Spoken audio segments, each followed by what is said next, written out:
अस्सलाम वालेकुम। नई वीडियोस के लिए चैनल को सब्सक्राइब जरूर कीजिए और बेल आइकॉन के बटन को दबा दीजिए। शुक्रिया।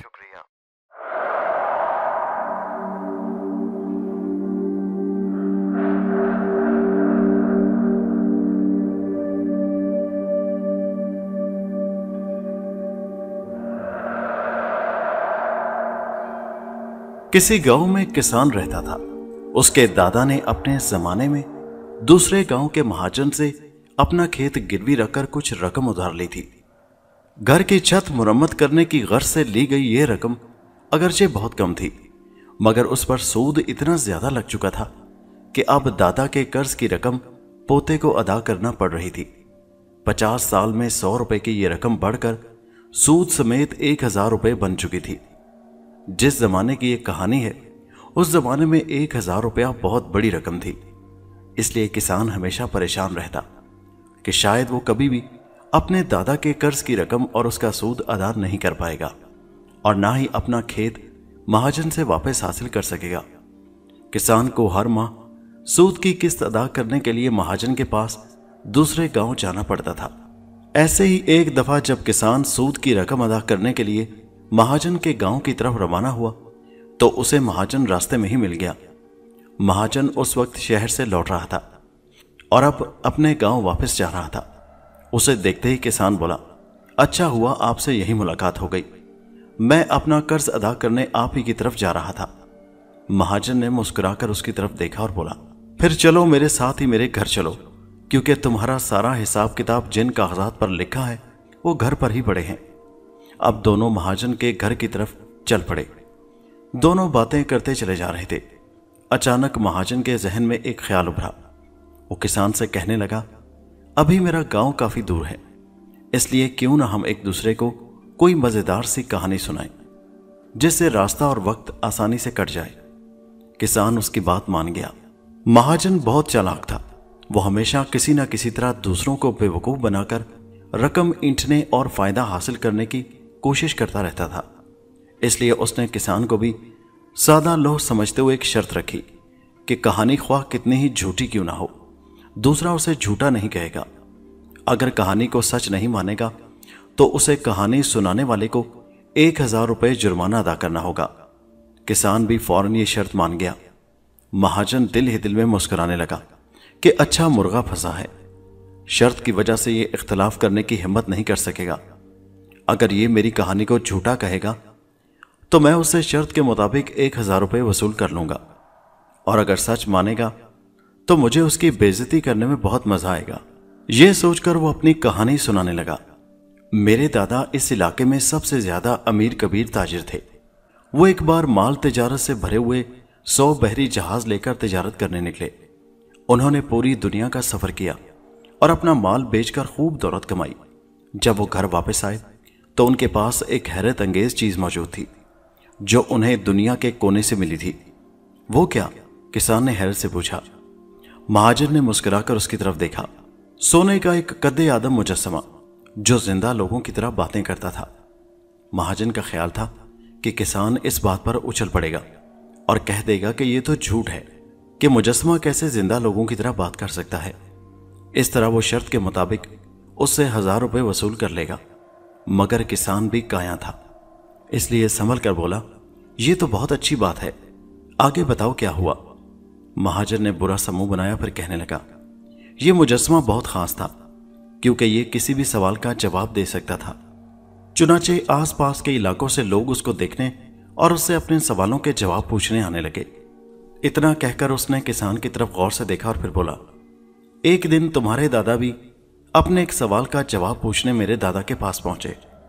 उन्होंने मुजस्समे से पूछा कि इस जमीन पर सबसे अक्लमंद लोग कौन होते हैं?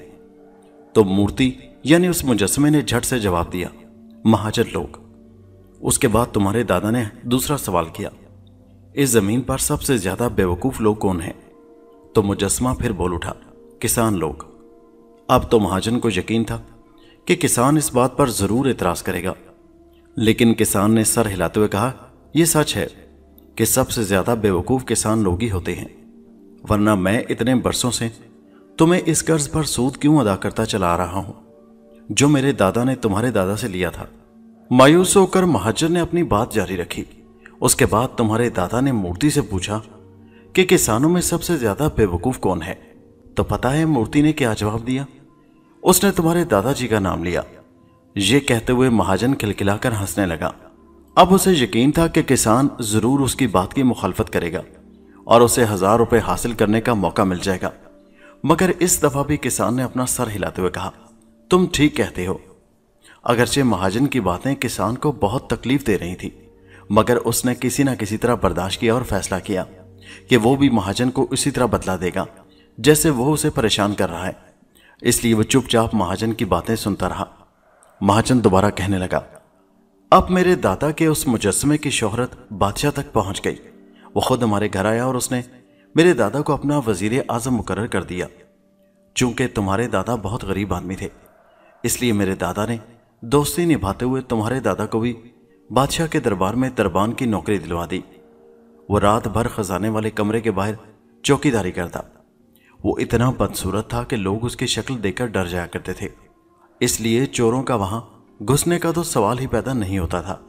ये कहते हुए महाजन कहका लगाते हुए यूं हंस पड़ा जैसे वो किसान को तंज कर रहा हो। किसान को उसकी बातों से बहुत तकलीफ हो रही थी, मगर वो जब्त कर रहा था। उसने बस इतना कहा, आप ठीक कहते हैं, बताइए इसके बाद क्या हुआ? महाजन एक दफा फिर कहानी सुनाने लगा। एक दिन तुम्हारे दादा ने मेरे दादा से कुछ रुपए उधार मांगे। वो जानते थे कि तुम्हारे दादा की माहाना तनख्वाह सिर्फ 50 रुपए है और वो कभी भी 100 रुपए का कर्ज वापस नहीं कर पाएंगे। उसके बावजूद उन्होंने कर्ज दे दिया। ये वही कर्ज है जो आज तक तुम पर वाजिबुल अदा चला आ रहा है। मैं ठीक कह रहा हूं ना? किसान ने मजबूरी के आलम में सर हिलाते हुए उसकी सारी बात मान ली। महाजन अपनी कहानी से किसान को हरा तो न पाया और ना ही उससे शर्त के 1000 रुपए जीत पाया, लेकिन वो खुश था कि उसने किसान को खूब बेइज्जत किया और जिज किया है। अब तुम अपनी कहानी सुनाओ, महाजन ने किसान से कहा। उसे यकीन था कि किसान उस जैसी कहानी कभी भी नहीं सुना सकता, इसलिए वो दिल ही दिल में बहुत खुश था। किसान आजिजी से बोला, मेरी कहानी शायद आप जैसी दिलचस्प ना हो, लेकिन मैं सुनाता हूं। यह कहते हुए उसने अपनी कहानी शुरू की। मेरे दादा पूरे गांव के अमीर तरीन किसान थे। सिर्फ अमीर ही नहीं, बल्कि वो सबसे ज्यादा खूबसूरत, शरीफ, मेहरबान और अक्लमंद भी थे। हर कोई उनसे प्यार और इज्जत करता था। गांव के लोगों को जब भी कोई मुश्किल पेश आती तो मेरे दादा आसानी से उसे हल कर देते थे। वो जरूरत पड़ने पर लोगों को बगैर सूद के कर्ज भी देते थे। ये तो बहुत अच्छी बात है, महाजन ने बुरा सा मुंह बनाते हुए कहा। किसान ने अपनी कहानी जारी रखी। एक साल पूरे इलाके में बहुत सख्त कहत पड़ा। तमाम लोग गांव छोड़कर जाने लगे, लेकिन मेरे दादा ने गांव छोड़ने से इनकार कर दिया और जो लोग जा रहे थे उनकी सारी जमीनें खरीद लीं। उसके बाद मेरे दादा ने दूर दराज के दरियाओं से अपने गांव तक लंबी लंबी नहरें बनवाई और अपने खेतों तक पानी पहुंचाया। उसके बाद अपने घर वालों की मदद से तमाम जमीन में हल चलाकर बीज बोया, क्योंकि बाकी सब लोग तो गांव छोड़ चुके थे। इस साल फसल इतनी भरपूर और आला मियार की हुई कि उसकी मिसाल इससे पहले कभी नहीं मिलती थी। मुल्क भर से लोग गल्ला खरीदने के लिए मेरे दादा के पास आ रहे थे। उसने खूब मुनाफा कमाया और गरीबों में भी बहुत कुछ तकसीम किया। एक दिन तुम्हारे दादा जान उसके पास नौकरी मांगने के लिए आए। कहत में तुम्हारे दादा ने सब कुछ खो दिया था और उनकी हालत बहुत काबिले रहम थी। उसका लिबास फटकर चीथड़ों में बदल चुका था और उसने कई दिन से कुछ खाया पिया भी नहीं था। मेरे दादा ने उसे पहले खाना खिलाया, अच्छे कपड़े पहनाए और फिर अनाज तोलने के लिए अपने पास मुलाजिम रख लिया। तुम्हारे दादा गरीब ही नहीं बल्कि अनाड़ी भी थे। उसने अपनी बेवकूफ़ी से अक्सर मेरे दादा को नुकसान पहुंचाया, लेकिन मेरे दादा ने मेहरबानी करते हुए उसे कभी डांटा न काम से निकाला। आखिर जब सारा गल्ला बिक गया और कोई काम बाकी न रहा तो तुम्हारे दादा को वापस जाना पड़ा। उस वक्त तक वो बातें करते हुए दोनों महाजन के घर पहुंच चुके थे। किसान ने उससे कहा कि वो जल्दी से अपने मुंशी को बुला लाए, ताकि जैसे ही कहानी खत्म हो मैं अपने सूद की किस्त अदा करके अपने घर वापस जा सकूं। महाजन ने अपने मुंशी को आवाज दी तो वो अपने कागजात लेकर उनके पास आन बैठा। किसान दोबारा महाजन से मुखातिब होकर कहने लगा, क्या अब तक मैंने जो कहानी तुम्हें सुनाई है तुम उसको सच मानते हो? महाजन तो उसकी कहानी सुनकर मन ही मन में पेचोताप खा रहा था, मगर उसे झूठा कहकर शर्त के मुताबिक 1000 रुपए से हाथ धोना नहीं चाहता था, इसलिए बज़ाहिर मुस्कुराते हुए बोला, हाँ तुम सच कह रहे हो, अपनी कहानी जारी रखो। किसान दोबारा बोला, काम खत्म होने के बाद अपने गांव जाने से पहले तुम्हारे दादा ने मेरे दादा से 1000 रुपए उधार मांगे थे। मेरे दादा ने अपनी आदत के मुताबिक उसे 1000 रुपए बगैर किसी सूद के उधार दे दिए। तुम्हारे दादा ने 1000 रुपए कभी भी वापस नहीं किए। क्यों, मैं सच कह रहा हूं ना?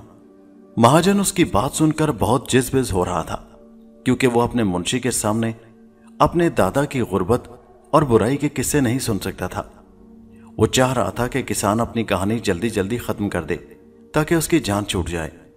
किसान दोबारा कहने लगा, तो इस तरह तुम पर मेरे 1000 रुपए वाजिबुल अदा हैं, जो तुम्हारे दादा ने मेरे दादा से उधार लिए थे। अगर मेरे दादा सूद लेते तो अब तक ये रकम बहुत ज्यादा हो जाती। बहरहाल अब ये रकम तुम मुझे वापस कर दो ताकि मैं अपना हिसाब चुका सकूं। अब महाजन को एहसास हुआ कि वो तो अपने ही जाल में बुरी तरह फंस गया है। अगर कहता है कि ये कहानी झूठी है तो शर्त के मुताबिक 1000 रुपये अदा करना पड़ेंगे, और अगर इस कहानी को सच मानता है तो दादा के उधार के 1000 रुपये अदा करना पड़ते हैं। अपने मुंशी के सामने बहुत शर्मिंदगी महसूस कर रहा था। बहरहाल उसे बादले नख्वास्ता इस कहानी को सच मानकर किसान को दादा के उधार वाले 1000 रुपये अदा करना पड़े। उन रुपयों की मदद से किसान ने अपने दादा का कर्ज अदा किया और अपनी जमीन वापस छुड़वा ली।